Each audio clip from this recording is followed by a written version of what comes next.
होय सुंदर ते ध्यान बोवे विठेव सुंदर ते ध्यान बोवे विठेव सुंदर ते ध्यान बोवे विठेव सुंदर ते ध्यान बोवे विठेव कर कठावरी हे बोलिया कर कठावरी हे बोलिया तुलसी हर गला कासे पीतांबर तुलसी हर गला कासे पीतांबर कर कठावरी हे बोलिया कर कठावरी हे बोलिया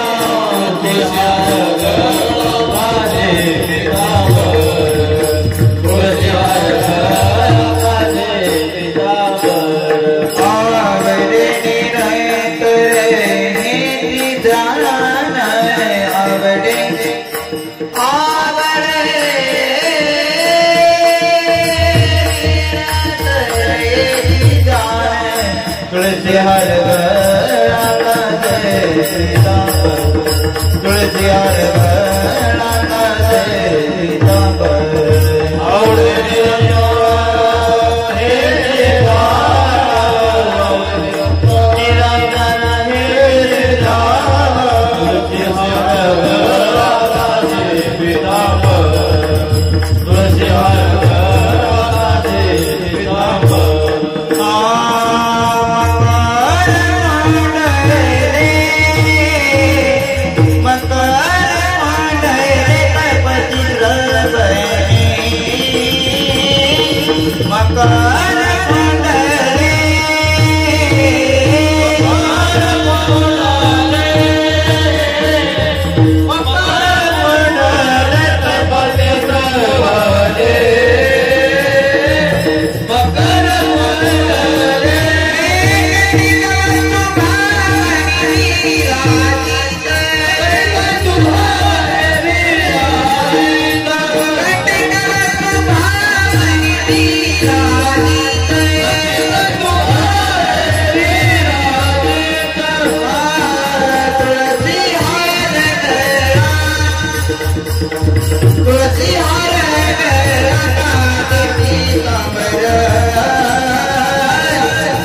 Yeah.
अनुसरे तो अमर अनुसरे तो अमर अनुसरे तो अमर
अनुसरे तो अमर अनुसरे तो अमर धारा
Vishnu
अनुसरे तो अमर झाला अंतरला संसार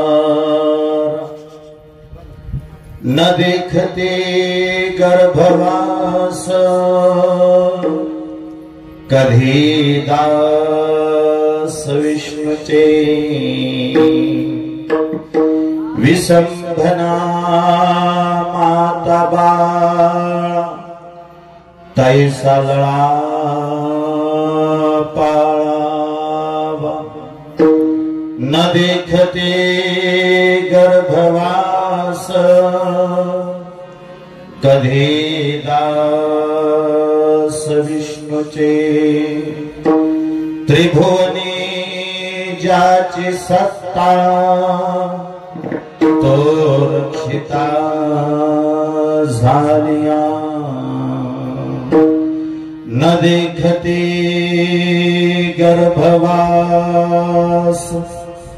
कधी दास विष्णुचे वक्रतुंड महाकाय सूर्यकोटी समप्रभा निर्विघ्नं कुरु मे देव सर्वकार्येषु सर्वदा महायोगपीठे तडिभीमरथ्यम् वरं पुंडरीका दातुं मुनीन्द्रः समागत्य तिष्ठन् तमानन्दगन्धम् परब्रह्मलिङ्गम् भजे पांडुरंगम् पांडुरंगा गुरु प्रथम म्हणा दुसरे चरणा संताच्या त्यांच्या कृपादाने कथेचा विस्तार हो बाबाजी सद्गुरु दास तुका जयाचा जने जन्म नामार्थ झाला जयाने सदावास नामात केला जयाच्या मुखे सर्वदा नाम कीर्ती नमस्कार ब्रह्म चैतन्य मूर्ती मस्तक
पंढरीच्या देवराया दंडवत तुझे पाया अनुसरितो अमर झाला अंतरला संसार न देखती गर्भवास कधी दास विष्णूचे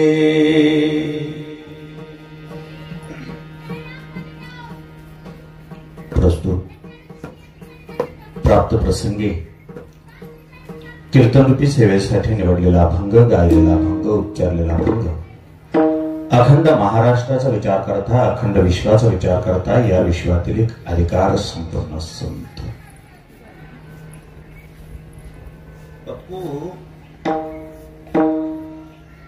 अभंग काढलाय का सगळ्यांनी मोबाईल मध्ये? बघा बरं.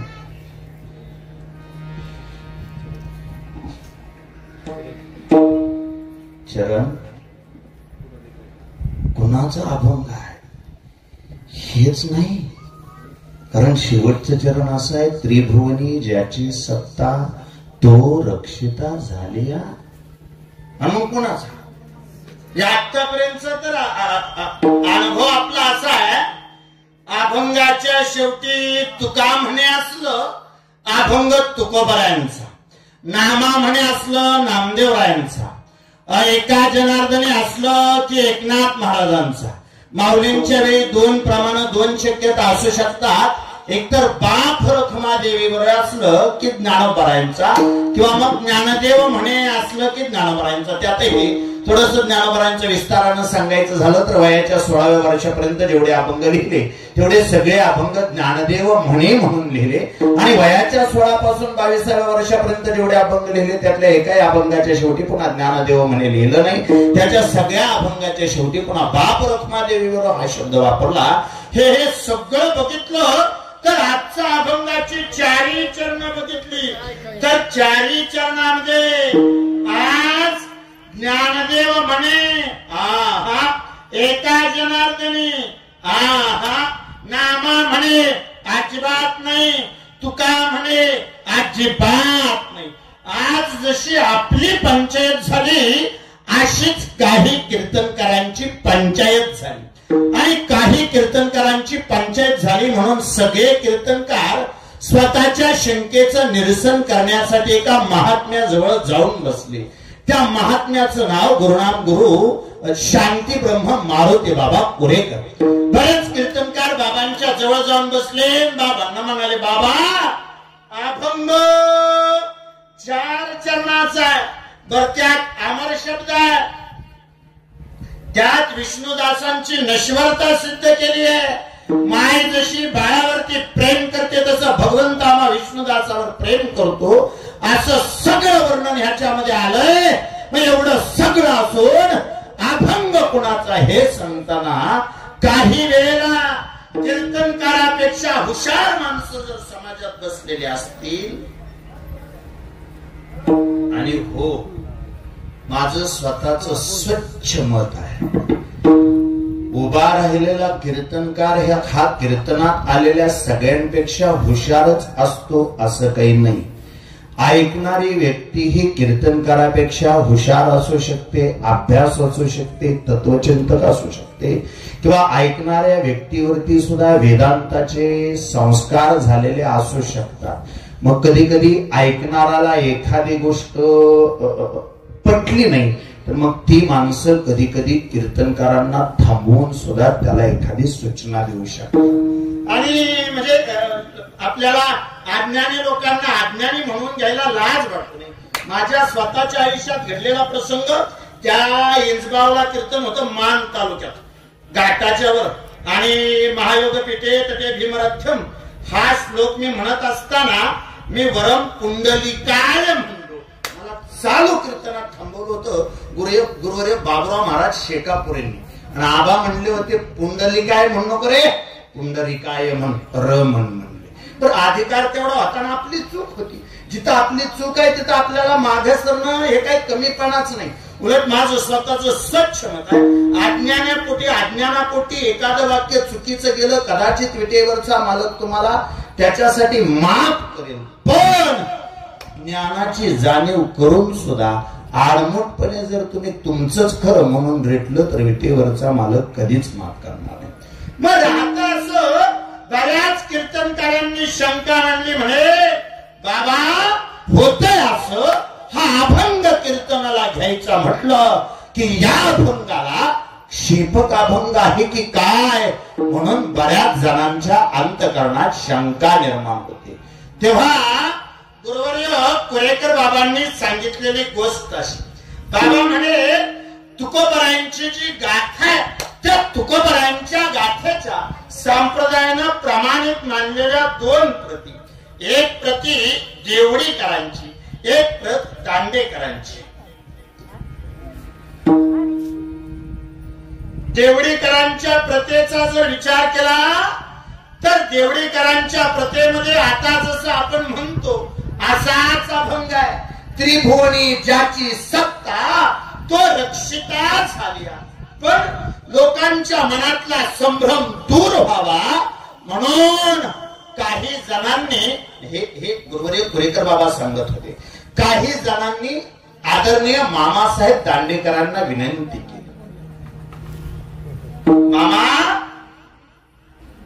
हे जर असंच चालत राहिलं आणि तुमच्यासारखे सांगणारी माणसं जर संपून गेली तर पुन्हा अभंगावर शंका निर्माण होईल. त्याच्यासाठी तुम्ही थोडीशी दुरुस्ती करावी. म्हणून हाच अभंग दांडेकर मामांच्या प्रतीत जर वाचला तर तिथं बदल असा केला गेलाय, त्रिभुवनी ज्याची सत्ता तुकया रक्षिता झालिया. जसा तो शब्द आला का, तो शब्द फक्त काढला आणि तिथं तुकोबरायांचं नाव टाकलं, जेणेकरून पिढ्यानपिढ्या वर्षानुवर्ष युगानुयुगे हे अभंग कुणाच्या मुखातून आलेत ह्याची लोकांना जाणीव व्हावी.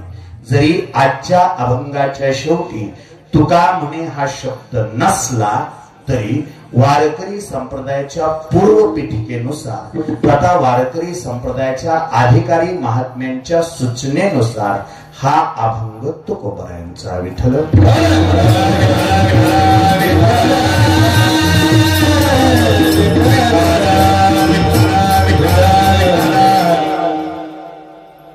अगदी अधिकार संपन्न संत जगद्गुरु तुकोबा आजच्या अभंगामध्ये अतिशय सहज बोलले, साधं बोलले, सोपं बोलले.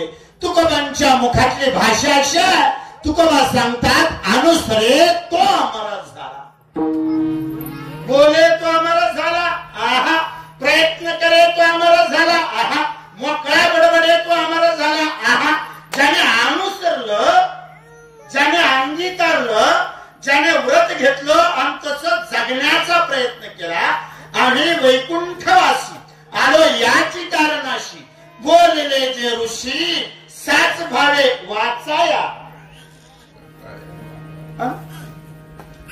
वाचाया वाचाया नाही, साच भावे पाठ कराया नाही, साच भावे कीर्तनात गाया नाही, साच भावे वर्ताया. ऐका, तुम्ही म्हणता काय ह्याच्यापेक्षा तुम्ही मानता काय याला जास्त किंमत राहते. म्हणायला काय हो, माता चालूला सासूला सुद्धा आई म्हणते ते, हा आणि आई गोट्या. आणि मी जबाबदारीने बोलणार माणूस आहे, तुम्ही म्हणताना काय म्हणता ह्याच्यापेक्षा मानताना काय मानता ह्याला जरा जास्त किंमत आहे. जो अमरत्वाला पोहोचतो तो नुसतं म्हणून पाठ करून पोहोचत नाही, अनुसरे तो अमर झाला. बरं अमरत्वाच्या प्रचिती नेमक्या कशा, तुकोबा कसं ओळखायचं कोण अमर झाला? तो जो संसारापासून अंतरला तो अमर झाला, जो संसारापासून दुरावला तो अमर झाला, जो संसारापासून बाजूला गेला तो अमर झाला. आणि एकदा अमर झाला की मग न देखते गर्भवास कधी दास विष्णूचे. एकदा तो अमरत्वाला पोहोचला की मग त्यांची सरली हेर झार झाला सफल व्यापार. आता पुन्हा जन्माला येणं नाही, आता पुन्हा मरण नाही, जन्म मृत्यू मृत्यूच्या तावडीतून आम्ही वाचलो आणि एकदा का जन्म मृत्यूच्या तावडीतून वाचला की माणूस अमरत्वाला जाऊन पोहोचतो. त्याच्या आयुष्यातले गर्भवास संपून जातात, त्याच्या आयुष्यातल्या गर्भातल्या यातना संपून जातात. तुकोबा ज्याच्या आयुष्यातल्या यातना संपून गेल्या, ज्याला विष्णुदास म्हणायचं, तो नेमका ओळखायचा कसा? सोप्प सांगितलं. विसेन बिना माता बाळा, पैसा ला बाळा. जसे एखादी माय स्वतःच्या लेकरावर प्रेम करते, तसा तो पंढरीचा पांडुरंग स्वतःच्या दासांवर प्रेम करतो. अनेकदा पांडुरंग रक्षक झाला, मग कोणाची भीती आहे? त्रिभुवनी ज्याची सत्ता, तो रक्षिता झालिया. त्रिभुवनी ज्याची सत्ता आहे, तो एकदा का रक्षक झाला, त्याने एकदा का आपली जबाबदारी त्याच्याकडे घेतली. तुमच्या माझ्याने काळजी करायची नसते. दीपक बुवा जो झाडावर झोपणाऱ्या पाखराला पडू देत नाही, तो गळ्यात माळ असणाऱ्या लेकराला कसा पडू दे? झाडावरती झोपलेल्या पाखराचं जो रक्षण करतो, तो वारकरी आयुष्य जगणाऱ्या लेकराचं रक्षण करतोच करतो. लक्षात ठेवा, वारकरी आयुष्य जगणारी माणसं त्याचं अनुसरण करतात आणि अमरत्वाला जाऊन पोहोचतात. म्हणून की काय, अनुसरे तो अमर झाला, अंतरला संसारा. काहीसा या अर्थाचा, चार चरणाचा, अतिशय गोड, अतिशय समर्पक जगद्गुरु तुकोबरायांच्या गाथेतला, आजच्या सेवेला समर्पक असणारा, आजच्या सेवेला प्रमाण असणारा, आजच्या सेवेला साजेस असणारा, बहुतेक वारकऱ्यांच्या पाठातला अतिशय साजेसा अभंग. विठ्ठल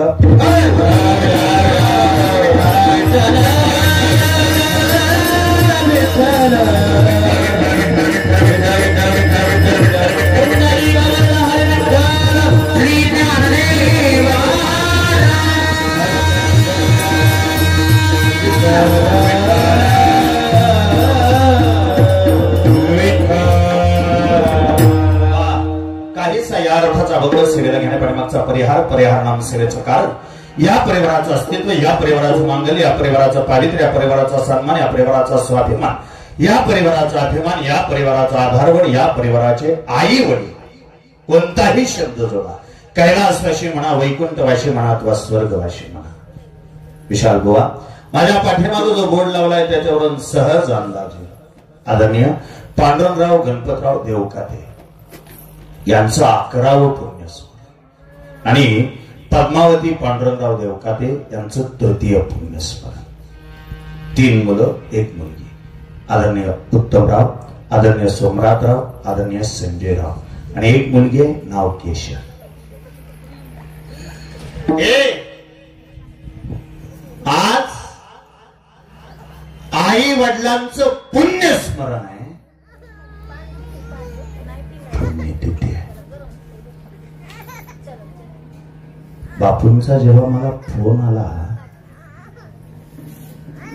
तेव्हा फोनवरती तर आमच्या दोघांची 2च वाक्याची चर्चा.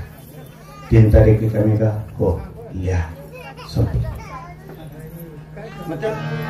मी जे विचारायचं, मला वाटतं रात्री, काल तर कधी रात्री विचारलं तुम्हाला, मी जे विचारायचं की बाबा पुरुषाचं पुण्यस्मरण आहे का स्त्रीचं पुण्यस्मरण आहे, किंवा मग तारीख लिहून घेताना त्यांचं नाव काय नाही. बापूंनी फोन केला म्हणजे मदनवाडीत असलं, त्या परिसरात कुठेही असलं तरी आपल्याला ते पोहोचावं लागेल.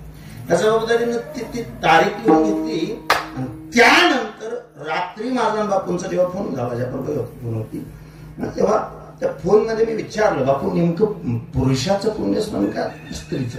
आता त्याला काय फायदा होतो? येताना गाडीत बसल्या बसल्या आपलं आठवायला येतं काय पाठ करायचं. तेवढंच, बाकी काय राहते. तेवढ्या पुरतं तेवढा विचार करता येतो बाबा आपल्याला आज कोणत्या विषयाला स्पर्श करायचा. रात्री जेव्हा फोन झाला तेव्हा ते म्हणे दोघांचं एकत्र आहे, आई वडिलांचं एकत्र आहे. त्याच्याही नंतर जेव्हा मी पत्रिका बघितली तेव्हा माझं अंतकरण भरून, वडिलांचं 11वं पुण्यस्मरण आहे, आईचं 3रं पुण्यस्मरण आहे. बहुतेक हे जर बरोबर बोलत असेल पाहुणे तर काही जणांच्या उपकारातून उतराई कधीच होता येत नाही. 1, आई बापाच्या उपकारातून उतराई होता येत नाही. 2, साधू संतांच्या उपकारातून उतराई होता येत नाही. आणि 3, भगवंताच्या उपकारातून उतराई होता येत नाही. भगवंताचे तुमच्या माझ्यावर असणारे अनंत उपकार असे तो विटेवरचा मालक आपल्याला झोपताना सगळं विसरायला लावतो. आणि बापू गंमत अशी आहे, म्हणजे झोपेची एक गंमत अशी आहे, सगळं विसरल्याशिवाय झोप लागत नाही. परत एकदा सांगतो, तुम्ही सगळे ऐका, तुम्ही कधीही बघा, जेवण करून तुम्ही झोपायला जा, जोपर्यंत सगळं विसरत नाही तोपर्यंत झोप लागत नाही. आणि एखादी गोष्ट जरी मनाला लागून राहिली असली, दिवसभरात एखादी गोष्ट जरी मनाला स्पर्श केली, आपल्याला गरज नसताना एखादा माघारी बोलला, आपलं कोणाबरोबर तरी भांडण झालं, आपले कोणीतरी पैसे बुडवले, किंवा एखादा सुखद किंवा दुःखद असा कुठलाही प्रसंग घडला, तरी रात्री झोपताना नेमकं ते आठवतं. आणि मग दुसऱ्या दिवशी आपण म्हणतो त्या गोष्टीचा मला एवढा त्रास झाला, त्याच्यामुळे मला रात्रभर. आता त्याच्या पाठीमागचं एक मानसशास्त्र सांगतो, भगवंताचे उपकार सांगतो. बहुतेक आता कसं आहे, आपण जिवंत आहे तरी आपल्याला उपकार लक्षात येत नाही. काय म्हणला बुवा, आपण जिवंत आहे तरी आपल्याला उपकार लक्षात येत नाही. देवाचे अनंत उपकार आपल्यावरती, त्यातला एक सोपा उपकार सांगतो, कधीतरी बारीक विचार करा. सुरगुवानी कीर्तनात असं सांगितलं तुम्ही, झोपताना सगळं विसरल्याशिवाय आपल्याला झोप लागत नाही. सगळं विसरतो, आपण शांतपणे डोळा झाकतो, आणि समजा विसरलेलं सगळं दुसऱ्या दिवशी लक्षातच नाही आलं. खरंय ना, विसरायलाही तोच लावतो, आणि झोपेतून जाग करताना पुन्हा सगळं आठवायलाही तोच लावतो. अहो, त्याचे अनंतविध उपकार आहेत. त्याने भूक दिली, भुकेबरोबर समाधान दिलं. त्याचे अनंतविध उपकार आहेत. त्याचे अनंतविध उपकार आहेत. त्यांनी शरीराला कष्ट दिलं, आणि कष्ट देत असताना झोप नावाची प्रचंड मोठी श्रीमंती आपल्याला दिली. लय श्रीमंत असावं लागतं तेव्हा माणसाला सुखाने झोप येते. नाही थांबा, चुकलं. लय श्रीमंत असल्यावर झोप येते असं नाही. ज्याला झोप येते तोच श्रीमंत आहे. हा, झोप नका घेत ना. पण हे साधा सोपं आहे. पहिला उपकार आहे विटेवरच्या मालकाचा, दुसरा उपकार आहे साधू संतांचा, तिसरा उपकार आहे आई बापाचा. या तिघांच्याही उपकारातून उतराई होता येत नाही. फक्त एक लक्षात ठेवा, या तिघांच्या उपकारातून उतराई होता येत नाही म्हणून शांतही राहायचं नसतं. त्यांच्या उपकारातून उतराई होण्याचा थोडा प्रयत्न करायचा असतो. कसा? देवाचं नामस्मरण करणं हे देवाच्या उपकारातून उतराई होणार. संतांचं स्मरण करणं हे संतांच्या उपकारातून उतराई होणार. आणि आई बापाची आहे तोपर्यंत सेवा, आणि गेल्यानंतर त्यांची आठवण ठेवणं हे त्यांच्या उपकारातून उतराई होणार. नाहीतर मगाशी विशाल बुवा तुम्ही आत यायच्या अगोदर बहुतेक आदरणीय संजयराव देवकाते पाहुणे आमच्या समोर बसले होते. ते आम्हाला माहिती सांगत होते, आणि आम्ही सहज माहिती विचारताना त्यांनी सांगितलं, महाराज काहीच नव्हतं, आज प्रचंड, काहीच नव्हतं, आज प्रचंड आहे. पण आज एवढ्या मोठ्या श्रीमंतीचा भोग घेत असताना कधीतरी माघारी वळून बघावं वाटतं.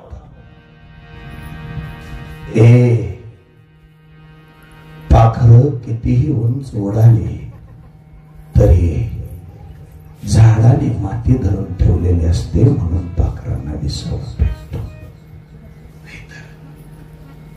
नाहीतर पाखरांना विचारून घ्या, हवेला उंची असते पण हवेत आधार नसतो.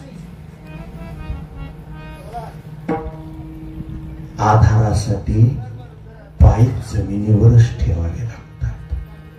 सज्जन साधा आहे का? क्षणभर डोळ्याला पाणी आलं आणि म्हणले, महाराज लय कष्ट केलं आमच्या आईनं. पोटाला पोटभर खायला नसायचं, आणि भावंड जर जेवायला बसलो तर ती क्षणभर मागे सरायची. आमची जेवणावळी वस्तू ती आमच्याकडे बघत राहायची. एकदा आमची पोट भरली की तिचं पोट भरल्यासारखं तृप्तीचा ढेकर तिच्या अंतकरणाला यायचा. अहो लय कष्ट केलं तिने बराच काढ. बरासाचं माप बहुतेक जिंच्या पेंटीवाल्याला माहिती बी असेल का नसेल पुन्हा 10 बाय 10च खाटा खांदावं लागायचं की. जुनी माणसं लय कष्ट केलं, प्रचंड काबाड कष्ट केलं. कधी कधी बराच काढत असताना एखाद्या ठिकाणी एखाद्या पुरुषाला जो खडक फुटत नव्हता तिथं माझी आई उभा राहायची आणि तो खडक फोडायची. कारण तिला माहिती होतं हा गरिबीचा खडक फोडल्याशिवाय माझ्या लेकरांच्या आयुष्यात सुखाचा दिवस उजाडणार नाही. म्हणून तिने वेळ प्रसंगी तो खडक भेदला. आज एवढं मोठं वैभव उभा केल्यानंतर सगळं फक्त बाप म्हणून हात मारायला बाप नाही. आणि आलं कधी थकून भागून पर संजो बाळा थकलास काय म्हणून हाक मारायला माय नाही. कदाचित मायबाप नसणाऱ्या सगळ्या लेकराचं नेतृत्व करत एक दिवशी ती गंगाखेडची जणी पांडुरंगाच्या पुढे उभा राहिली होती आणि पांडुरंगाला सांगत होती, देवा मायबाप नसणं हे जगातलं सगळ्यात मोठं दुःख आहे. ज्यांच्या आयुष्यातून बाप गेला, ज्यांच्या आयुष्यातून माय गेली, अशा सगळ्या लेकरांचं प्रतिनिधित्व करत ही जणी आज तुझ्या दारात उभ्या. देवा ज्यांना मायबाप नाही त्यांचा तू मायबाप हो रे. माया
बाप मेला आता सांभाळी विठ्ठला, मी तुझेच बाधे करू नको विठ्ठला अभेलो, म्हणून टाळो फोडणारी जणी काय आणि माय बापासाठी गेली कित्येक वर्ष अंगणात उभा राहून अंतकरणाला पाजर फोडणारी केशर ताई काय. ज्यांच्या आयुष्यातून मायबाप गेले त्यांना ते दुःख माहिती आहे. आणि त्यात तुला तू हा संघर्ष ज्या लोकांनी बघितला त्या लोकांना या गोष्टीची तळमळ माहिती आहे. बहुतेक त्या कठीण काळामध्ये सुद्धा तुम्ही सगळे त्यांच्या सोबत राहिला. वडिलांचं 11वं पुण्यस्मरण, आईचं 3य पुण्यस्मरण या निमित्ताने आयोजित केलेल्या कार्यक्रमात तुम्ही उपस्थित असणारे सगळे संतजन तुम्हा सर्वांच्या चरणावरती नम्रतापूर्वक नतमस्तक होतो आणि आज वर्ष श्राद्ध तथा पुण्यस्मरणाच्या निमित्ताने निवडलेल्या अभंगाकडे प्रवृत्त होतो. विठ्ठल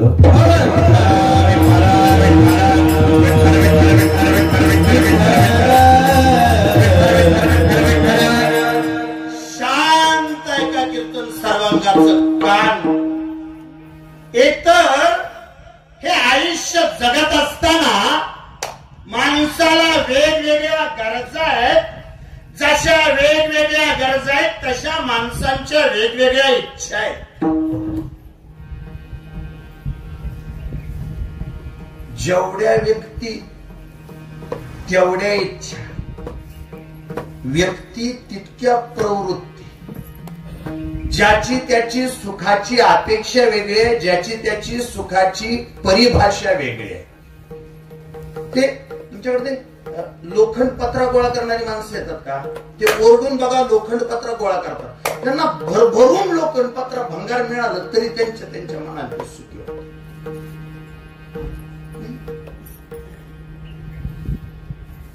आमच्यासारख्याला तारीख मिळाली नाही, आम्ही सुखी होतो. ज्याची त्याची सुखाची परिभाषा वेगळी आहे, ज्याच्या त्याच्या इच्छा वेगळ्या आहेत. पण फक्त तुम्ही ताक बसून ऐका, सगळ्या मानव जातीच्या सबंध मानव जातीच्या सगळ्या इच्छा एकत्र केल्या आणि सगळ्या इच्छा एकत्र करून त्या इच्छांचे 3 वर्ग केले. बाबा सगळ्या माणसांना एकसारख्या इच्छा कोणकोणत्या? तर सकल मानव जातीच्या 3 इच्छा पुढे आल्या. त्यातली पहिली इच्छा, माणसाला वाटतं आपल्याला सगळं कळावं. 1, माणसाला वाटतं आपण सुखी असावं. 2, आणि माणसाला वाटतं आपण अमर राहावं. 3. परत सांगता, पहिली आपली धडपड आहे आपल्याला सगळं कळावं. 2री आपली धडपड आहे आपण सुखात राहावं. आणि 3री आपली धडपड आहे आपण मरूच नाही. आणि ही सगळ्यांची धडपड आहे. ह्याच्यात मला मोजा, तुम्हाला मोजा, पुरुष असू द्या, स्त्री असू द्या, सगळ्यांची धडपड याच गोष्टीसाठी आहे. सगळ्या गोष्टीचं ज्ञान व्हावं, सगळ्या गोष्टीचं ज्ञान व्हावं अशी जीवाची अपेक्षा राहते. फक्त ऐका, ज्याला सगळ्या गोष्टीतलं सगळं कळतं त्याला सर्वज्ञ म्हणतात. थोडं ऐकतंय का? ज्याला सगळ्या गोष्टीतलं सगळं कळतं त्याला सर्वज्ञ म्हणतात. ज्याला सगळ्या गोष्टीतलं थोडं कळतं आणि एका गोष्टीतलं सगळं कळतं त्याला विद्वान म्हणतात. ज्याला आपल्याला कळत नाही, हीच कळत नाही, त्याला मूर्ख म्हणतात. आता ह्याच्यापेक्षा मित्र काय सुद्धा 3 वर्ग सांगितले. सगळ्या गोष्टीतलं सगळं कळतं त्याला सर्वज्ञ म्हणा. ज्याला सगळ्या गोष्टीतलं थोडं थोडं थोडं थोडं कळतं पण एका गोष्टीतलं म्हटलं सगळं कळतं त्या गोष्टीत तो प्रकांड पंडित आहे, त्याला विद्वान म्हणतात. ज्याला आपल्याला कळतच नाही हे बी कळत नाही त्याला मूर्ख म्हणतात. आणि आज बी म्हणजे तुमची माझी सगळ्यांची धडपड आहे. आपल्याला सगळ्या गोष्टीतलं सगळं कळावं असं जरी वाटत नसलं तरी सगळ्या गोष्टीतलं थोडं थोडं कळावं हे आपल्याला माहिती असतं. कीर्तनकार जरी असलो तरी आपल्याला जिज्ञासा आहे कालची मॅच कोणी जिंकली. इतिहास केला राव पोरेंनी बघत नाही.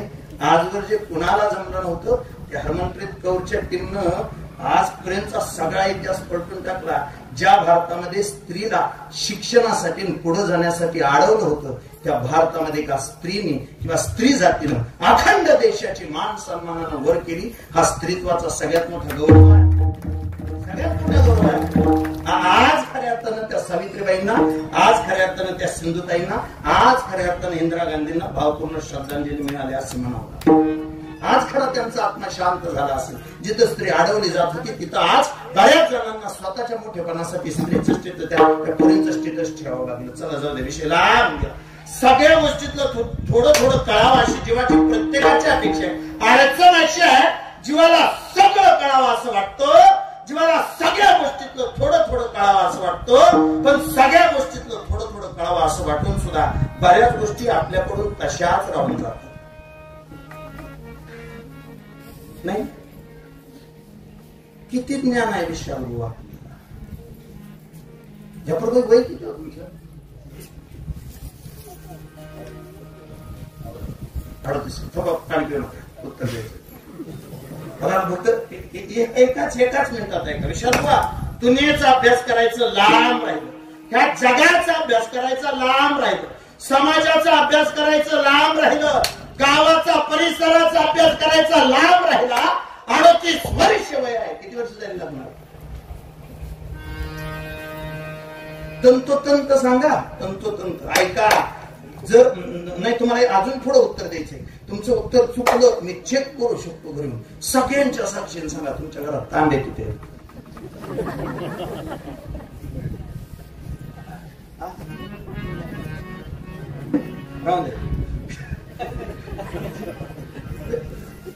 किती सोपा प्रश्न विचारलाय बा तुम्ही. असं काय अवघड प्रश्न विचारला नाही ना. सोपा प्रश्न एकच वाक्य विचारलं फक्त तुमच्या घरात तांबे किती आहेत. किती साधी सोपी गोष्ट आहे. जगाचं ज्ञान ठेवण्याची क्षमता ठेवणारी माणसं आहे. मोबाईलच्या दुनियेनं आज आम्हाला परदेशातल्या बऱ्याच गोष्टी आमच्यापर्यंत येऊन पोहोचल्या, पण कदाचित या ज्ञानाच्या बाबतीत आम्ही एवढं अपुरं राहतो. म्हणजे तुम्हीच नाही मला सांगा, आम्ही ज्ञानाच्या बाबतीत एवढं अपुरं राहिलो जिथून आमच्या आयुष्याची सुरुवात झाली. त्या घरातल्या सुद्धा सगळ्या गोष्टी आम्हाला माहित नाहीत. घरातल्या सुद्धा सगळ्या गोष्टी जर आम्हाला माहित नसतील तर निश्चितपणाने आपल्याला लक्षात घ्यावं लागेल. आमची पहिली धडपड सुरू झाली ती ज्ञानासाठी, सर्वज्ञ होण्यासाठी. एक दुसरी धडपड आहे सुखी होण्यासाठी आणि तिसरी धडपड आहे आपण अमर होण्यासाठी. पुन्हा बापू कधीतरी एकांतात असताना विचार करतो जीवाला या 3 गोष्टी कराव्याशा काय वाटतात. सर्वज्ञ असावं असं वाटतं, सुखी असावं असं वाटतं, अमर असावं असं वाटतं. पण असं जीवाला का वाटलं याची सगळी उत्तरं जेव्हा शोधली तेव्हा लक्षात आलं जीव ज्याच्यापासून तयार झाला तो देव सर्वज्ञ आहे, तो देव सुखी आहे आणि तो देव अमर आहे. जीव ज्या ब्रह्माचा अंश आहे, जीव ज्या ब्रह्मापासून तयार झालाय त्या ब्रह्माचा मूळ स्वभाव असा आहे, त्या देवाचा मूळ स्वभाव असा आहे. देव सर्वज्ञ आहे, देव सुखात आहे आणि देव अमर आहे. म्हणून जीवाची सुद्धा अपेक्षा अशीच राहते. पहिला प्रयत्न त्याचा सर्वज्ञ होण्यासाठी, दुसरा प्रयत्न त्याचा सुखी होण्यासाठी आणि तिसरा प्रयत्न त्याचा अमर होण्यासाठी. बरं आजच्या कीर्तनात मला सर्वज्ञता सांगायचीच नाही. आजच्या अभंगामध्ये कुठं सुखी हा शब्द आलाच नाही. आजच्या अभंगातला तिसरा शब्द फक्त महत्वाचा आहे. अमर होण्यासाठी जीवाची धडपड चालली आहे, पण प्रत्येक जीवाची इच्छा आहे आपण अमर व्हावं. मरावं असं कोणाला वाटतच नाही. आणि मरावं असं वाटलं असतं तर दवाखाने निर्माणच झाले नसते. हो मरावे अशी कुणाचीच इच्छा नाही. ज्याची त्याची इच्छा अमर व्हावं, पण एक अमर होण्याची इच्छा असणं वेगळं आणि अमर होण्यासाठी प्रयत्न करणं वेगळं. इच्छा आहे आपली अमर होण्यासाठी, आपले प्रयत्न काय? कोणतरी म्हणलं रस्त्याने सडकनी पाठ पळतोय, अमर होण्यासाठी प्रयत्न नाही. बरं काही नाही का विषय. काही माणसं देहानं अमरत्व स्वीकारण्याचा प्रयत्न करतात, ती विकृती आहे. अमरत्व देहाने मिळत नसतं, अमरत्व कीर्तीने मिळत असतं. तुका एका ठिकाणी गोड बोलतात, कीर्ती राहते पण कशी? राहिल्या कीर्ती जगावानी, राहिल्या कीर्ती जगावानी, हो राहिल्या कीर्ती जगावानी, राहिल्या कीर्ती जगावानी.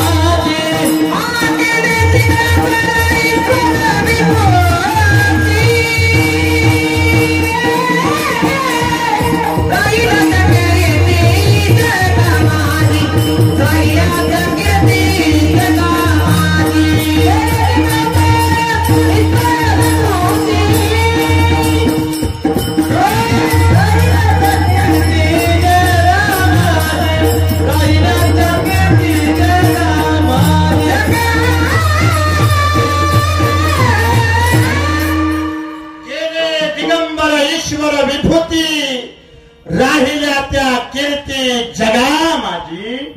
ऐका तुका म्हणे एका मरणाची सरे, उत्तमाची उरे कीर्ती मागे. काही जण देहानं अमरत्व स्वीकारण्याचा प्रयत्न करतात, काही जण कीर्तीनं अमर होतात.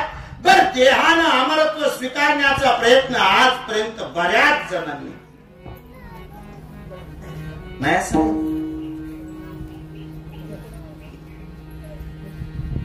बुद्धीच्या जोरावर अमर होता येतं नाही. शांत आहे का? बुद्धीच्या जोरावर केला जातो त्याला व्यवहार म्हणा, आणि भक्तीच्या जोरावर केला जातो त्याला परमार्थ म्हणा. बहुतेक व्यवहारात भक्ती वापरू नये आणि परमार्थात बुद्धी जास्त वापरू. तो अंतकरणापासून करा, भक्तीपासून करा. तर मग कधी कुठं बुद्धीला सांगते. एक प्रचंड गरीब भिकारी माणूस, दररोजची कमाई 15 रुपये. माझ्या एवढा भिकारी 15 रुपये रोजचं कमवायचा का कुणास ठाऊक ना. पण एक दिवशी त्या भिकाऱ्याची अशी इच्छा झाली, त्याला 5 स्टार हॉटेलमध्ये जेवावं वाटलं. बरं वाटतं कुणाला भिकाऱ्यांना काय वाटतं? त्याला अशी इच्छा झाली 5 स्टार हॉटेलमध्ये जेवावं, पण 5 स्टार हॉटेलमध्ये जेवण एवढी त्याची ऐपत नव्हती. कधी कधी का कुणास ठाऊक माणसाला ऐपतीपेक्षा जास्त इच्छा होती. बापू त्याने प्रयत्न केला, म्हणजे आपण पैसे साठवू. बरं 15 रुपये रोज मिळायचे, त्यातले 5-10 रुपये प्रपंचाला जायचे. 2 रुपये प्रपंचातून शिल्लक राहणारा माणूस आता ते केवढे जीवन असते काय आहे का? किती पैसे साठवायचे हे कळाल नाही, किती पैसे साठवायचं कळाल नाही. पण त्याच्याजवळ बुद्धिमत्ता चांगली होती. त्याच्याजवळ बरोबर काही दिवसानंतर 100 रुपये साचले.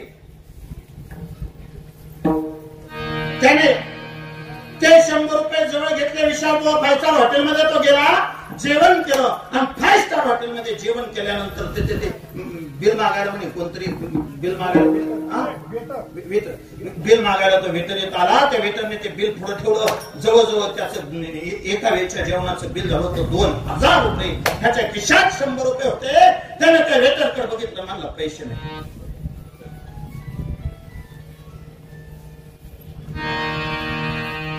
आणि हे तर कुठं सांगतो गेला तरी 5 स्टार हॉटेलमध्ये खानामारी करत. बुद्धीच्या जोरावर तुम्ही आलेलं संकट माघारी सारू शकता, पण बुद्धीच्या जोरावर तुम्ही आलेलं मरण माघारी सारू शकत नाही. बुद्धीच्या जोरावर तुम्ही आलेला मृत्यू माघारी सारू शकत नाही. बुद्धीच्या जोरावर तुम्ही आलेल्या मरणावर विजय मिळवू शकत नाही.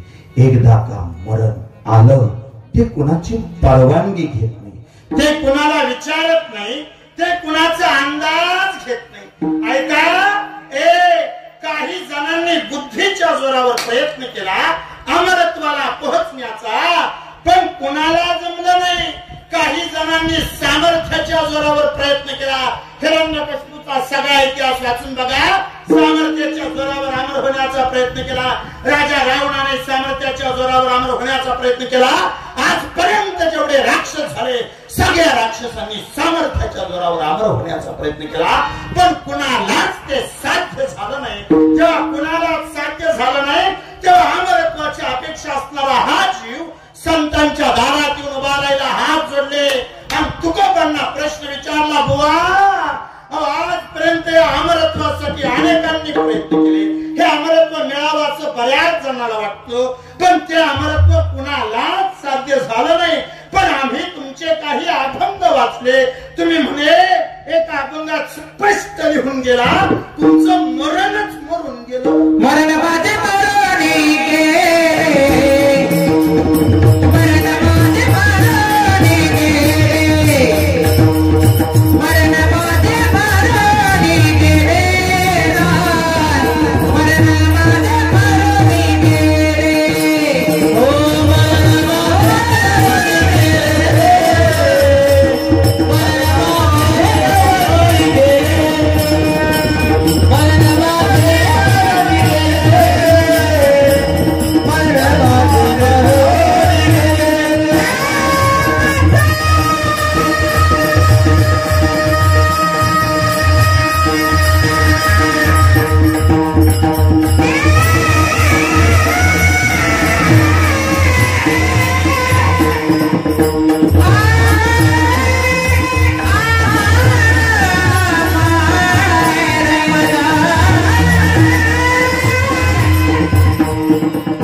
शक्ती असणाऱ्यांना अमरत्व साध्य झालं नाही, बुद्धी असणाऱ्यांना अमरत्व साध्य झालं नाही. सांगा तुकोबा, ते अमरत्व तुम्हाला मिळवण्यासाठी तुम्ही नेमकं केलं काय?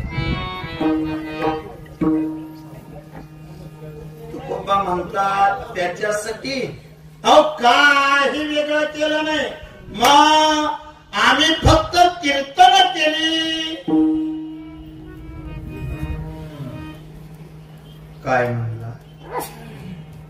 हे अमरत्व मिळवण्यासाठी आम्ही फक्त कीर्तन केली. आम्हाला कळालं संसाराच्या अंगी अवधीच व्यसने, म्हणून आम्ही या कीर्तने शुद्ध झालो. आमच्या आयुष्यात जेवढी अशुद्धता होती तेवढी सगळी अशुद्धता या कीर्तनाने घालवून टाकली. उलट अनेक समाजाला सांगितलं खट नट यावे, शुद्ध होऊन जावे. थांबा थांबा बुवा, अहो तुम्ही केली ती सुद्धा कीर्तनच, आम्ही करतोय ती सुद्धा कीर्तनच. बर तुकोबा, तुमच्यापासून आमच्यापर्यंत जरी विचार केला तरी आम्हाला हे कळतं, हे तेच कीर्तन आहे ज्या कीर्तनात एका संतांना नसलेले हात फुटले होते. हे तेच कीर्तन आहे, हे तेच कीर्तन आहे ज्या कीर्तनात एका संताचं तुळवलेलं लेकरू जिवंत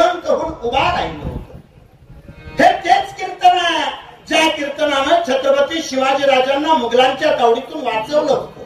हे तेच कीर्तन आहे ज्या कीर्तनात ज्ञानोबांनी मेलेला माणूस जिवंत केलं. काय फरक झाला तेच कळलं तुकोबा. तुमच्या काळात मेलेला माणूस जिवंत व्हायचं. आमच्या कीर्तनात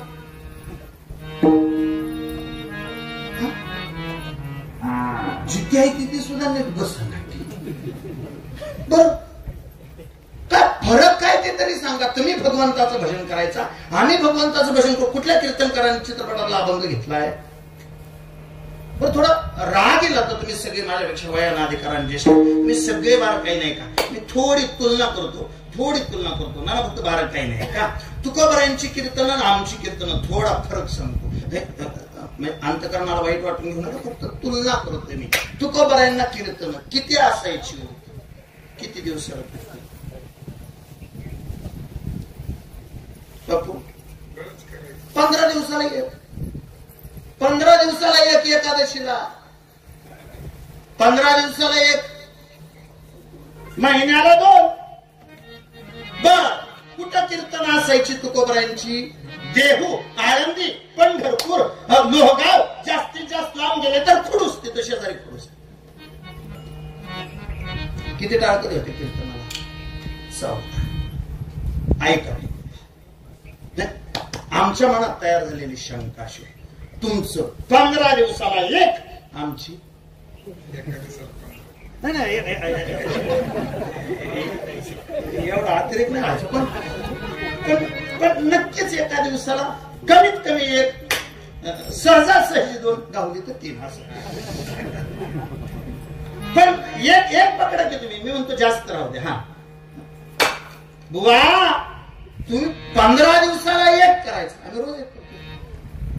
बर अजून तुमची कीर्तन लोहगाव, देहू, आळंदी, पंढरपूर किंवा मग तिथं शेजारी असणाऱ्या खुडूसला. आमची 5-5 राज्य फिरून झाली. आता वारकरी संप्रदायाची पताका लंडन मध्ये फडकणार आहे. काल परवा मुख्यमंत्र्यांनी शुभेच्छा दिल्या. लंडन मध्ये सप्ताह व्हायचा, निघाल्यात आपले कीर्तनकार. वा, म्हणजे अंतर तुमच्या कीर्तनांपेक्षा आणि अजून. तुकोबा वाईट वाटून घेऊ नका, पण तुमच्या कीर्तनाला 14 टाळकरी असायचे. माझा फक्त बसलेल्या कोणीतरी एक जणांपर्यंत मी पाणी पिले. माझा किती आहे? माझा 1, 2, 3, 4, 5, 6, 7, 8, 9, 10, 11, 12, 13 14. जमले की फरक आहे का बघा.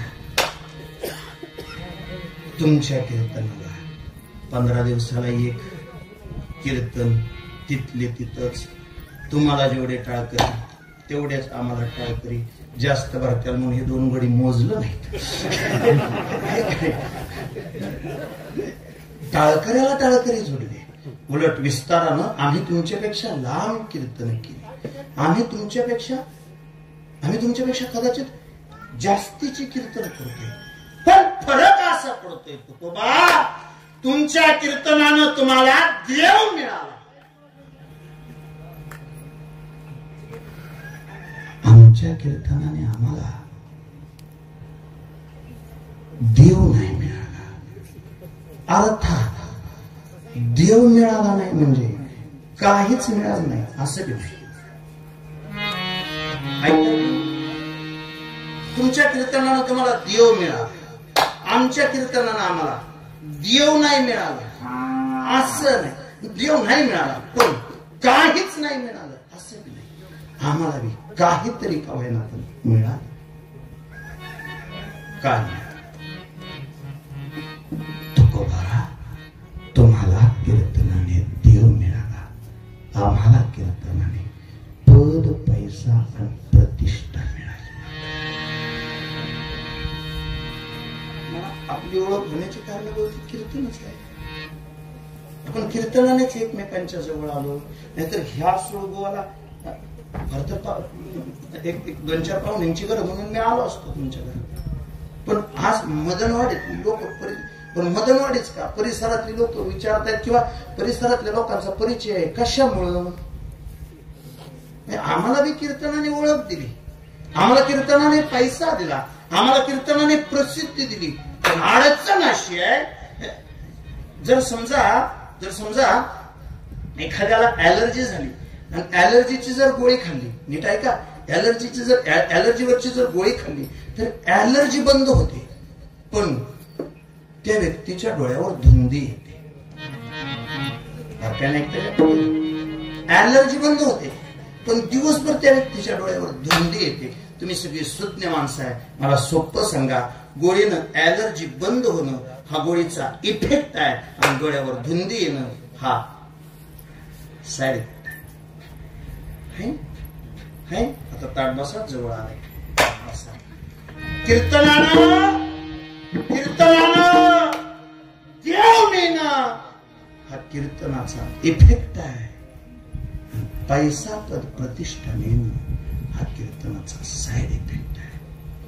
बुवा, तुम्हाला देव मिळाला, आम्हाला तिथपर्यंत पोहोचता आलं नाही. फरक काय झाला? तुकोबा म्हणे, लेकरांनो, फरक असा झाला, मी कीर्तन करीत असताना संसारावर शून्य ठेवला. तुम्ही कीर्तन करत असताना संसाराच्या पुढे शून्य ठेवला.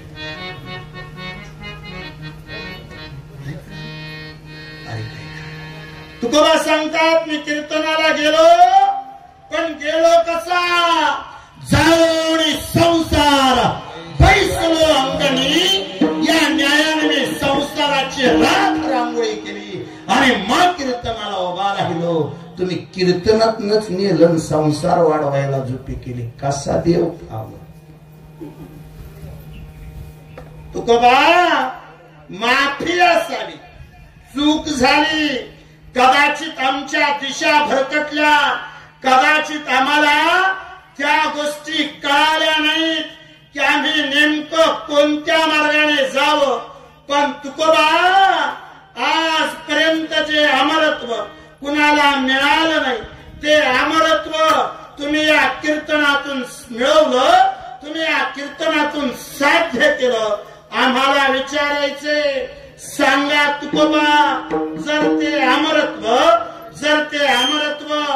बुद्धिमानाला मिळत नाही, जर ते अमरत्व शक्तिवानाला मिळत नाही, जर ते अमरत्व सामर्थ्यवानाला मिळत नाही, जर ते अमरत्व श्रीमंताला मिळत नाही, तर अमर होणारा नेमका कोण अमर झाला हो?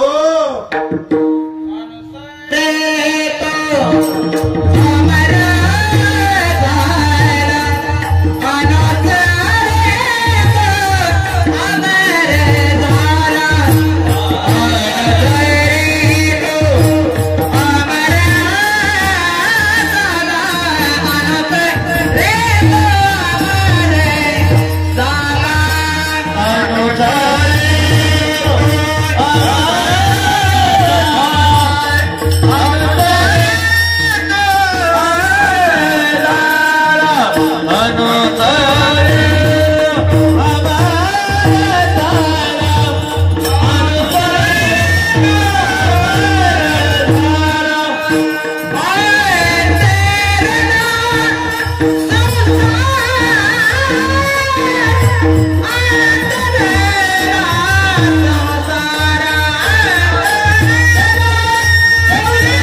अमर होईल का नाही सांगता येत नाही, सामर्थ्याच्या मार्गाने जाईल अमर होईल का नाही सांगता येत नाही, श्रीमंतीच्या मार्गाने जाईल अमर होईल का नाही सांगता येत नाही, पण देण्याची पंथे चालू जातात. न पडे गुंता कोठे काही, साधू संतांनी सांगितलेल्या मार्गानं जो गेला, ज्याने साधू संतांनी सांगितलेला मार्ग अनुसरला तो अमर झाला. अनुसरे तो अमर झाला. आणि अजून ऐका, अमरत्व अमरत्व म्हणजे नेमकं काय? जो ज्याच्यासाठी जगतो त्याला ती माणसं लक्षात ठेवतात. परत एकदा वाक्य ऐका. जो ज्याच्यासाठी जगतो त्याला ती माणसं लक्षात ठेवतात. जर एखादा स्वतःसाठी जगला त्याला लक्ष ठेवायला कोणाला वेळ नाही. कोण मोकळा आहे इतिहासाची पानं खराब करायला? एखादा स्वतःच्या घरासाठी जगला तर त्याला त्याचं घर लक्षात ठेवतो. एखादा परिवारासाठी जगला अख्खा परिवार लक्षात ठेवतो. एखादा गावासाठी जगला अख्खं गाव लक्षात ठेवतो. त्या फलटण तालुक्यात पाठीमागल्या काही दिवसापूर्वी एक शब्दाचं कीर्तन केलं. सरक पाहुण्यांच्या महाराष्ट्र श्री गोरख सरक त्यांचे मोठे बंधू संपत बापू सरक म्हणून एवढा प्रचंड भयंकर अनुभव होता त्या दिवशी माझ्या कीर्तनातला. एखाद्या वर्ष श्राद्धाच्या कीर्तनात घरातली माणसं रडतील ह्यात काय नवल आहे. त्या वर्ष श्राद्धाच्या कीर्तनात अख्खं गाव रडत होतं. गावातली गोरगरीब माणसं रडायची. मी कीर्तन झाल्यानंतर त्यातल्या एक जण मला विचारलं, म्हणलो आज कीर्तनातली सगळीच माणसं, म्हणजे साहजिक आहे एखादा भावनिक प्रसंग निर्माण झाला तर त्यांच्या परिवारातले लोक रडतील, पण आज म्हणलं अख्खं गाव रडत होतं किंवा गावातली गोरगरीब माणसं सुद्धा रडत होती. ते म्हणे त्याचं कारण आहे काय? बापूंची जगण्याची रीत अशी होती, संपत बापूंची जगण्याची रीत अशी होती. समजा एखाद्या ठिकाणी श्रीमंताचं गरीबाचं भांडण लागलं तर बापू नेहमी बाजू घ्यायची. कुणाची? गरीबाची बाजू घ्यायची. आणि ऐका थोडं ऐक बार काय, गरीबाची चूक असली तरी गरीबाची बाजू घ्यायची. अरे हे चुकीचं आहे, हे चुकीचं आहे. आपण काय सांगतो? न्यायशास्त्र काय सांगतं? श्रीमंताची बाजू आहे. न्यायशास्त्र काय सांगतं? सत्याची बाजू घ्यावी. हे बापू गरीबाचीच बाजू घ्यायची आणि त्याची समजूत काढायची. गरीबाची बाजू घेतली. बहुतेक बापूंचा शब्द प्रमाण मानला जायचा. तो व्यक्ती पुढचा माणूस श्रीमंत जरी असला तरी तो मागे सरायचा. पण दुसऱ्या दिवशी बापू उठल्या पहिल्यांदा त्या श्रीमंताच्या घरी जायचे आणि त्याला सांगायचे नको चॅन राहायला, गरीब आहे दिवस. ऐकताय की अहो, म्हणजे काल मी तुमची बाजू घेतली असते गरीब मी गेला असता. बरं घाई चुकलंय मग मारून टाकता का त्याला? त्यापेक्षा का काल माझी चूक झाली, मी त्याची बाजू घेतली. मी जर त्यांनी तुमची माफी मागावी असं तुम्हाला वाटत असलं तर त्याच्या वतीनं मी माफी मागतो, पण भांडू नका. अशा वेळेला तो किती जागीरदार असला तरी तो बापूचा हात धरायचा, म्हणा बापू राहू दे, तुम्ही कशासाठी? मी सोपं बोलतो. श्राद्धाच्या कीर्तनात आहे आज आपण देवकाले पाहुण्यांच्या दारात आहे. हे प्रचंड कर्तृत्ववान माणसं माझ्या कीर्तनात आज बसले. माझी स्वतःची स्वच्छ इच्छा आहे, जिथपर्यंत आपली ओळख आहे तिथल्या लोकांना मृत्यूची बातमी कळाल्या त्यांच्या डोळ्यातून येणारं खळकण पाणी ही आपण आयुष्यभर जमवलेली श्रीमंती. किमान एवढं तरी असं माझं वाक्य परत एकदा मी पहिल्यापासून सांगायला सुरुवात करतो. जो कुणासाठी जगत नाही त्याला कुणीच लक्षात ठेवत नाही. जन्माला काय मेला काय. घरासाठी जगला घरातले लक्षात ठेवतात, परिवारासाठी जगला परिवारातले लक्षात ठेवतात. काही माणसं गावासाठी जगतात, अख्खं गाव त्यांना लक्षात ठेवतं. काही माणसं परिसरासाठी तेवढ्या सबंध पंचक्रोशीसाठी जगतात, अख्खी पंचक्रोशी त्यांना लक्षात ठेवते. आणि काही माणसं जगासाठी जगतात, अख्खं जग त्यांना लक्षात ठेवते. साधू संतांनीचं जे जगणं होतं ते स्वतःसाठी मुळीच नव्हतं. त्यांनी कधी स्वतःचा प्रपंच केला नाही, स्वतःच्या प्रपंचाचा कधी घाट घातला नाही. ज्ञानोबांना सुद्धा शपथ घ्यावी वाटली तेव्हा त्यांनी माझा संसार सुखाचा करीन म्हणून शपथ घेतली नाही, अवघाची संसार सुखाचा करीन ही ज्ञानोबांची शपथ आहे.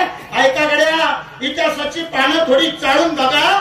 ज्या माणसांनी समाजाचं देणं म्हणून समाजासाठी जगण्याचा प्रयत्न केला, आज मेल्यानंतर सुद्धा ती माणसं जिवंत आहेत. छत्रपती शिवाजी राजांपासून डॉक्टर बाबासाहेब आंबेडकरांपर्यंत, राजमाता लोकमाता राष्ट्रमाता अहिल्यादेवी होळकरांपासून ते सिंधुताई सपकाळांपर्यंत ही माणसं अमरच. आमचा अमरत्वाला जाऊन पोच. जेव्हा या सगळ्या गोष्टी लक्षात येतात, या सगळ्या गोष्टीचा लेखाजोखा मांडला जातो, तेव्हा आमच्या सरकारला लक्षात येतं हे अमरत्व मिळवण्याचा कधीतरी तुम्ही आणि सर्वांनी प्रयत्न करावा. जर देहाच्या अमरत्वाबद्दल जर बोलत असाल तर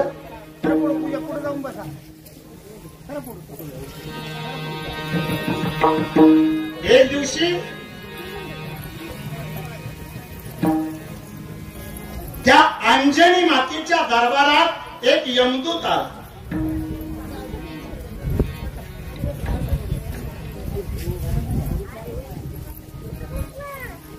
अंजनी मातेच्या समोर आला. हातात त्याचा यमदंड होता.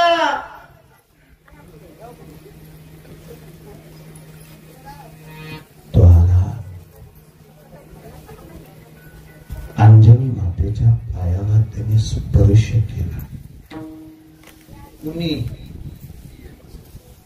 कुणाच्या?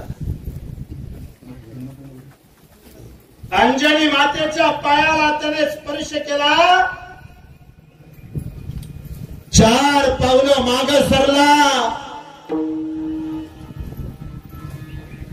माते, विनंती आहे. काय? माझ्या बरोबर चलावं. का? मी आज तुझं मृत्यूचं पान वाचून आलोय. माते, उद्या तुझ्या आयुष्याचा शेवट होणार आहे. मग उद्या यायचं, आज कशासाठी आला रे? माते, आम्ही मृत्यूपाश टाकून बघितला, पण अडचण अशी आहे, तुझ्या शरीराला मृत्यूपाशाचा स्पर्श झाला की मृत्यूपाशाचं पाणी होत आहे. म्हणजे तुमच्या माझ्या भाषेत यमाची हाती बांधुनिया देते म्हणतात ना, ज्या मृत्यूपाशानं जीवाला बांधला जातो त्या मृत्यूपाशाचं पाणी होत. माते, तो मृत्यूपाश जर तुला स्पर्श करू शकत नसेल तर आम्ही त्याच्या पुढे हात बघाय. म्हणून विनंती करतो माते, तू माझ्या बरोबर चाल. यमा, काळजी नसावी. जर माझा मृत्यू उद्या असेल तर मी तुझ्या सोबत यायला तयार आहे. तू निश्चिंत हो आणि ये. विशाल बुवा, काही माणसांनी मरणाचं सुद्धा स्वागत केलं, मरणाचा सुद्धा सोहळा केला, मरणाचा सुद्धा उत्सव केला. हे आणि हो, येताना घाबरू नको. मरणाचे सगळे नियम मला पाठ आहेत. उपजेते नाशे, नाशिले पुनरपिदिसे मला मान्य आहे. जन्माला आलेल्या प्रत्येकाला मरावं लागतं, मला मान्य आहे. फक्त एक, मला नेत असताना माझ्या लेकराला मारुतीला तेवढं कळू देऊ नको.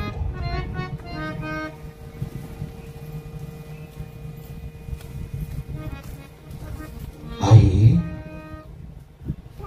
तसं कसं शक्य आहे? तुला तेवढी काळजी घ्यावीच लागेल.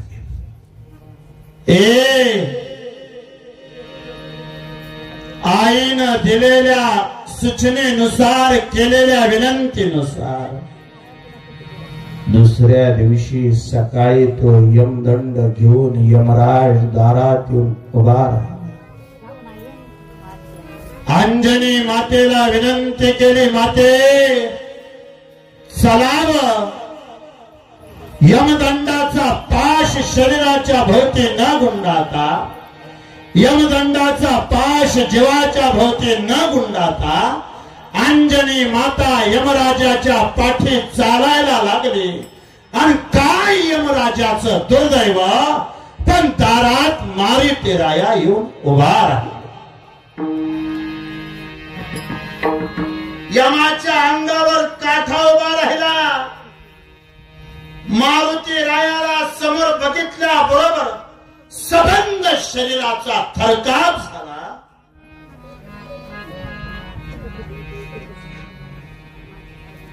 हात जोडून यमराज उभा राहिला. पुन्हा पुढं मारुतीराया पुढं.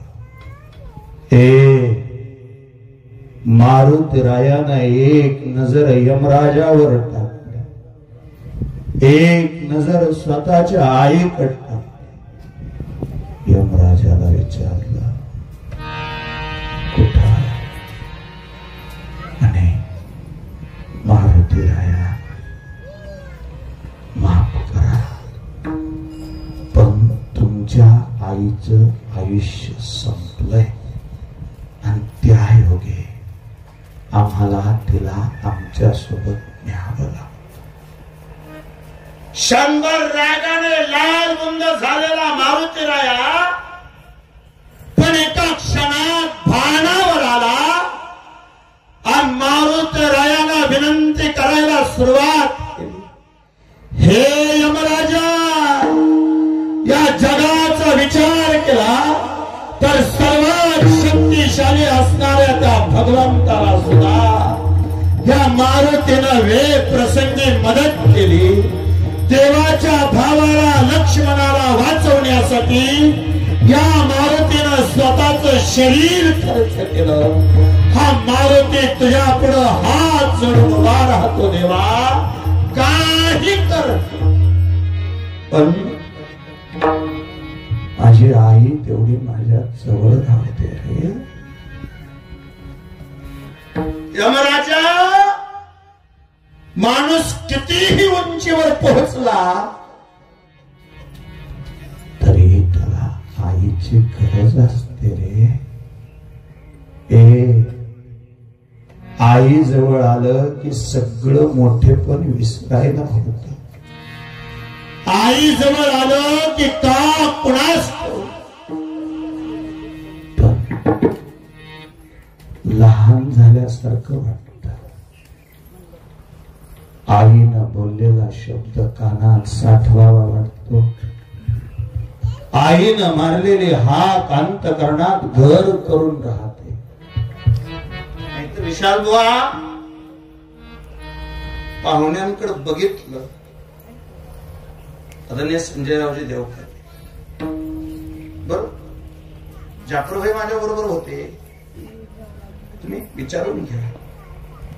त्यांच्याकडे बघितल्यानंतर कधी वाटलंही नाही मला की एवढा मोठा माणूस एवढा हळवा होऊ शकतो. क्षणभर खुर्चीवर बसले का कुणास, पण डोळ्यातून घ महाराज 3 वर्ष झालं आईचं, पण अजून सुद्धा प्रत्येक पावलाला, प्रत्येक घटनेला, प्रत्येक क्षणाला घरात काही गोडधोड केलं तरी आईची आठवण नाही विसरता येत. काल परवा तुम्ही ठेवलेला स्टेटस मी बघितलं. 8वं पुण्यस्मरण झालं आईचं. तर 8 वर्ष झालं आईचं. किती वेळा विस्मरण पडलं, एकदा सुद्धा नाही. हे तुमच्या ह्या व्यस्त जीवनशैलीमध्ये तुम्ही घरातून बाहेर गेल्यानंतर कदाचित तुमच्या व्यस्त जीवनशैलीमध्ये तुम्ही राहत असाल, पण माझं स्वच्छ मत आहे, उंबऱ्यातून आत पाऊल टाकल्या किमान एकदा तरी त्या आईची आठवण येते. किमान एकदा तरी अंतकरणापासून ती माय आठवते. किमान एकदा तरी त्या आईला मोठी घट्ट पकडून हाक मारावीशी वाटते. किमान एकदा तरी त्या आईच्या खुशीत शिरावंसं वाटतं. किमान एकदा तरी तिने तोंडावरून हात फिरवावा वाटतो. किमान एकदा तरी तिच्या पदराने आपले डोळे पुसावेत असं वाटतं. पण होत नाही. मारुतीराया हात जोडून उभा राहिला. यमदेवा, माझ्याशी इच्छा आहे, माझ्या आईला तू जीवदान द्या. यमदेवानं दिलेलं उत्तर आहे, मारुतीराया माफ कर, पण विधी विधानानुसार मी तुझ्या आईला घेऊन निघालोय. जिने मारुतीला जन्म दिला ती अंजना माता मृत्यूच्या दाढेत सापडली, पण मारुतीराया मात्र अमर झाला. या दोघांमध्ये फरक काय? सोप्पा फरक. अंजनी मातेनं देवाचं फक्त चिंतन केलं, मारुतीराया देवाच्या पावलावर पाऊल टाकून चालला होता. मारुतीरायाने भगवंताचं अनुसरण केलं. कदाचित तो भगवंत कृष्ण अवतारामध्ये सुद्धा सगळ्या गोपिकांना सगळ्या सौंदर्यांना सांगत होता, आयुष्याचं अमरत्व गाजवायचं असेल, आयुष्यात अमरत्व मिळवायचं असेल तर याल तरी यारे लागे, अवघे माझ्या मागे मागे.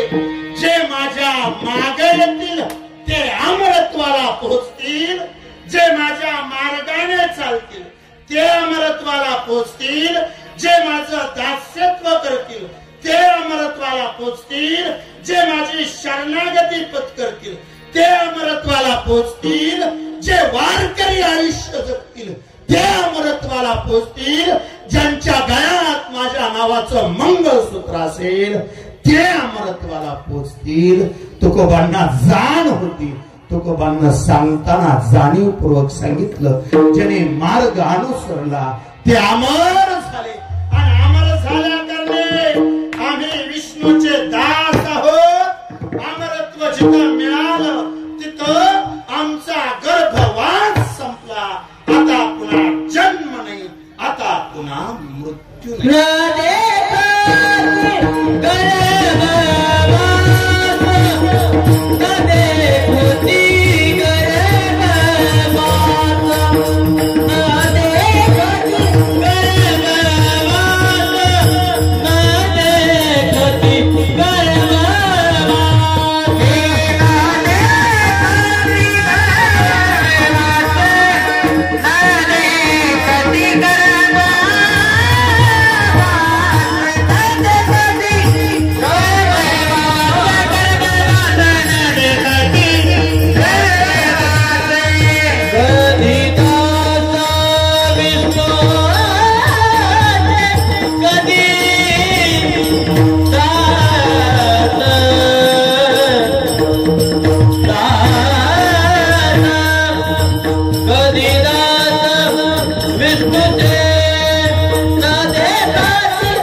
गर्भवास कधी दास विष्णूचे.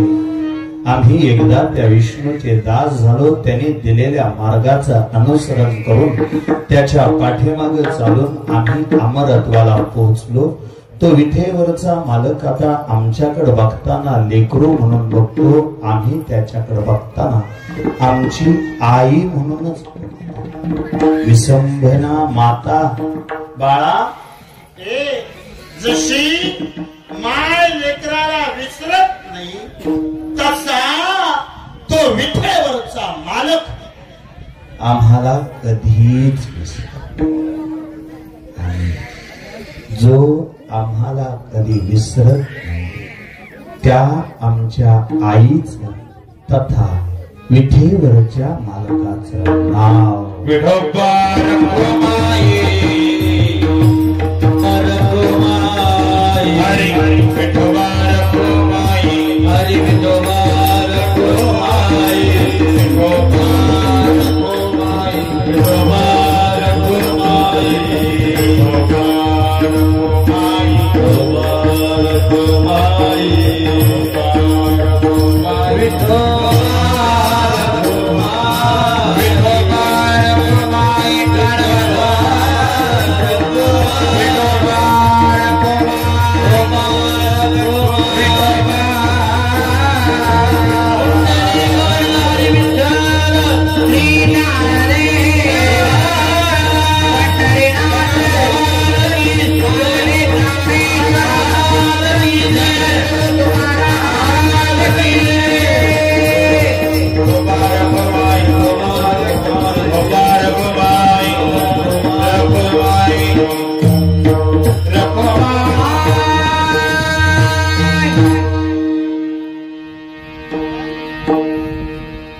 अनुसरे तो अमर झाला अंतरला संसार न देखती गर्भवास कधी दास विष्णूचे. धावत्या वेगामध्ये स्पष्टीकरणासहित उच्चारासहित अभंगाच्या 3 चरणाचा अर्थ सांगून झाला. मला दिलेली वेळ तंतोतंत संपली आहे. अतिशय मनापासून या सबंध देवकाते परिवारानं ही सेवा माझ्यासारख्या पामराकडे दिली त्याबद्दल सबंध देवकाते परिवाराचं मनापासून आभार मानतो. सबंध परिवाराचं मनापासून आभार मानत असताना पाठीमागल्या काही दिवसापूर्वी सन्माननीय दिलीप बापू ढवळे त्यांनी संपर्क केला आणि बापूंनी संपर्क करून ही सेवा माझ्या पदरात घातली. बापू अतिशय मनापासून तुमचा आभार मानतो. त्यानंतर सन्माननीय जापर बहिणीने संपर्क केला तथा एक दोघांची नावं घेऊन बाकीच्यांना नाराज करण्यापेक्षा उपस्थित असणारे तुम्ही सगळे मस्तक माझा पायावरी या वारकरी संतांच्या या न्यायानं तुम्हा सर्वांच्या चरणावर नतमस्तक होतो. दीपक बुवा माऊली बुवा तुमच्या चरणावर नतमस्तक होतो. विशाल बुवा तुमच्या चरणावर नतमस्तक होतो. विनेकरी बाबा तुमच्या चरणावरती नम्रतापूर्वक नतमस्तक होतो. ज्यांनी सदर कार्यक्रमाला अतिशय गोड साऊंड सिस्टम लावली. लांडगे मंडळ अतिशय मनापासून तुमचा आभार मानतो. अतिशय गोड अतिशय चांगली सिस्टम लागली आहे. मनापासून तुमचा आभार मानतो. तथा सदर कार्यक्रमाचं सबंध चित्रीकरण ज्यांनी स्वतःच्या कॅमेऱ्यामध्ये कॅमेराबद्ध करून घेतलं हिंद केसरी युट्यूब चॅनलचे सर्व तुम्हा दोघांचंही उभयताचं अतिशय मनापासून आभार मानतो तथा तुम्हाला पुढील कार्यासाठी शुभेच्छा देतो. या शुभेच्छांसहित झालेली सेवा अखिलकोट ब्रह्मांड नाईक पंढरीश्वर परमात्मा ज्ञानोबा तुकोबांच्या चरणावर समर्पित करीत असताना चला थोड्याशा काही गोष्टी अंतकरणाला समजून देऊया किंवा काही गोष्टी अंतकरणामध्ये उतरून घेऊया. त्या गोष्टी अशा आईचं तृतीय पुण्यस्मरण आणि वडिलांची 11वी पुण्यतिथी या सगळ्या गोष्टी एकत्र कराव्यात असं अंतकरण या देवकाते परिवाराच्या मनाला तयार झालं. हाच या परिवाराचा सगळ्यात मोठा विजय आहे. नाहीतर पहिलं श्राद्ध पहिली पुण्यतिथी करायची म्हटलं तरी नकोस होणारी माणसं आम्हाला अनुभवायला मिळतात. काही माणसं आयुष्यात यश मिळाल्यानंतर सुद्धा ज्यांच्यामुळे ते यश मिळालं धन दौलत संपत्ती मिळाल्यानंतर सुद्धा ज्यांच्यामुळे ते धन दौलत आणि संपत्ती मिळाली त्यांना सहजासहजी विसरत नाही. आई वडिलांना न विसरता त्यांच्या प्रती कृतज्ञता भाव ठेवून या परिवारानं हा गोड सोहळा आयोजित केलाय. त्या दोघांच्याही चरणावरती म्हणजे वडिलांच्या चरणावरती आईच्या चरणावरती नम्रतापूर्वक नतमस्तक होतो. झालेली सेवा त्यांच्याच चरणावर समर्पित करतो आणि आजच्या सेवेतला शेवटचा आणि अखेरचा शब्द असा ज्याच्या पाठीमाग माझा विटेवरचा मालक रक्षक उभा राहतो त्याला कोणत्याच गोष्टीची भीती नसते. त्रिभुवनी ज्याची सत्ता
सर्वांनी जागेवरती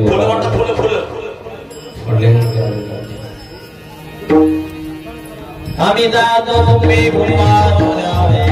सांगावी विनंती पाडवे झाला गुन्हा पांडुरंग रंग बोलावे अंतकारी विठू आमाची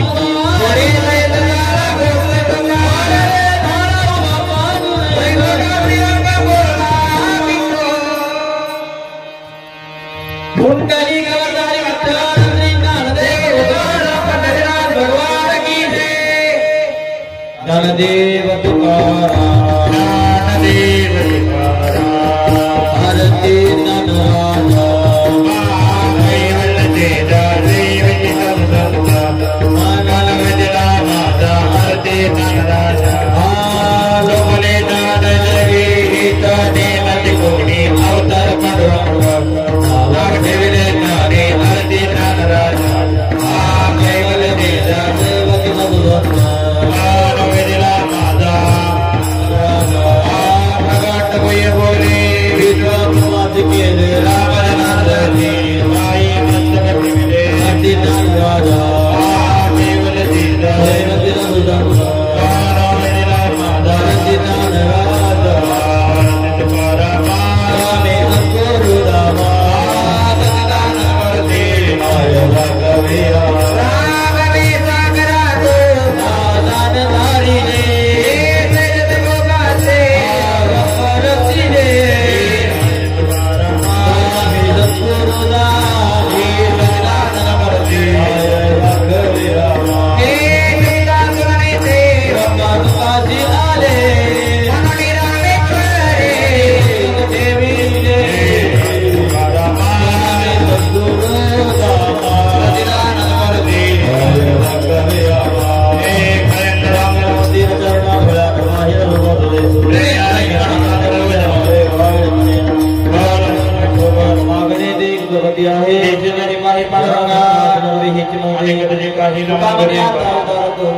ठेवी पायी संध्या दिया अनेक तुझे काही नवागरे ज्ञानदेव तुकाराम ज्ञानदेव तुकाराम मौली ज्ञानेश्वर महाराज की जय, जगद्गुरु तुकाराम महाराज की जय, सर्व संतन की जय। या ठिकाणी देवकाते कुटुंबियांच्या विनंतीला मान देऊन हरिभक्ती बराई सोळ महाराज यांनी या ठिकाणी सुश्राव्य असं कीर्तन केलं, त्याबद्दल देवकाते कुटुंबियांच्या वतीनं त्यांचे ऋण व्यक्त करतो।